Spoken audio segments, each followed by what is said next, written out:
ឆេះហើយទៅលោមបងប្អូនអើយបាទចេញនេះឆេះហើយទៅលោម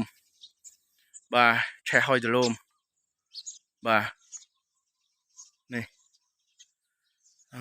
អស់តោះវាបាញ់យើងអត់ឈប់ទេបាទនោះបាទនេះឆេះហើយទៅលោមជោគជ័យមើលទៅបាទនេះគ្រាន់តែខ្ញុំនៅឆ្ងាយបាទឆ្ងាយពីតំបន់ក្តៅបាទជោគជ័យឆេះហើយទៅលោមនេះ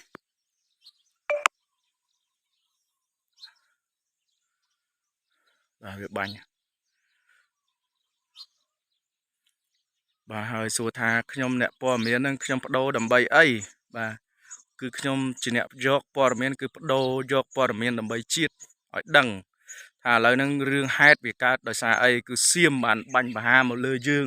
រហូតតែម្ដងបាទបាញ់បហាមកលើយើងសង្គ្រប់បាទទោះបីមានបត់ឈប់បាញ់យ៉ាងណាក៏ដោយបាទក៏នៅសៀមនៅតែបន្តបាញ់នៅថ្ងៃទី12ខែធ្នូឆ្នាំ2025នេះបាទហើយការឆេះនេះវេលាម៉ោង4:17 នាទីបាទម៉ោង4បាទអញ្ចឹងឆេះនៅខាងជោគជ័យតែម្ដងបងប្អូនបាទនឹងជោគជ័យអានេះខ្ញុំស្មានណាបងប្អូនបាទខុសត្រូវសូមមេត្តាខន្តីអភ័យទោសឆេះហើយលោមនោះបាទអរគុណ